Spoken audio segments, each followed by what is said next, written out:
So imagine taking the sheer horsepower of like a modern electric sports car and just cramming it into a box that weighs, I don't know, 4 pounds. There's no massive, noisy engine block, just pure instant power. Welcome to today's deep dive. We're looking at the QSC SPA4-100 4-channel amplifier from the HDTVSupply catalog. And the goal for you today is to really see how modern audio engineering fits all this flexible power into such a tiny, eco-friendly package. Yeah, it really is a physical paradox when you just sit down and look at the actual numbers. Right. It's genuinely hard to wrap my head around. I mean, this unit costs $1,295. It pushes up to 200 watts per channel at 4 and 8 ohms, and it's just a half rack size, like just one RU. Which is, frankly, incredibly small for that kind of output. Yeah, exactly. If I tried to push 200 watts through an old school amp that size, it would literally melt. So how does this thing not just turn into a puddle? Well, that is where your electric vehicle analogy is actually spot on, because traditional amplifiers are a lot like old gas engines just idling at a stoplight. They constantly burn energy and generate waste heat, even when they aren't working hard.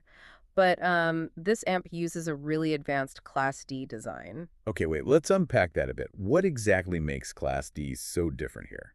So a Class D amplifier essentially acts like a microscopic high-speed switch. It's turning the power on and off incredibly fast, like thousands of times a second. Oh, wow, okay. Yeah. And because of that, it only uses exactly the electricity it needs at any exact microsecond. So since almost no energy is wasted as heat, the unit is entirely convection cooled. Meaning it relies purely on natural airflow. Like Yeah. there are 0 fans in this thing. Precisely. 0 fans. There are no spinning, noisy blades to ruin the audio experience. Think about it. If you're sitting in a quiet high-end restaurant, the absolute last thing you want is the hum of server rack fans bleeding into the dining room. Oh, yeah, that makes total sense. And I'm guessing if it's not wasting all that energy as heat, it's obviously going to be way cheaper to run, right? Exactly. Which is a big reason why it earned an Energy Star rating. And if we connect this to the bigger picture for venues, well, power consumption is a huge hidden operational cost. That's really where the auto ramp circuitry comes into play. Auto ramp, how does that work?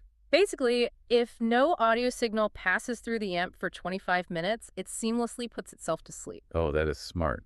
But wait, what happens when someone suddenly hits play on a playlist? Like, did it take a minute to warm up or give you that awful popping sound through the speakers? Not at all, actually. Auto ramp ensures a really quiet and ultra-fast startup, so you get instant sound and drastic cuts to operational costs, but without those annoying pops or clicks when the system wakes up. Okay, so it's tiny, it runs totally cool, and it saves money. But I'm thinking, venues don't just have one type of speaker, you know?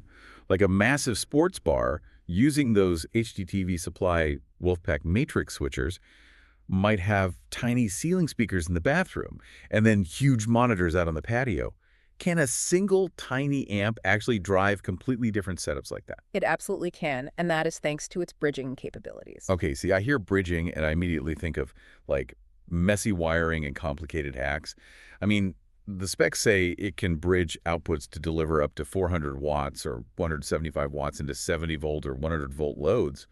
But honestly, if a venue needs 400 watts, wouldn't it be safer and just easier to buy a bigger dedicated 400-watt amp right from the start? I mean, it seems like it would be short, but think about the inventory nightmare for the installer or the venue owner. Oh, like having to stock a bunch of different models. Exactly. Instead of buying highly specialized amps for every different speaker array in the building, bridging lets you combine channels to double the power right when you need it.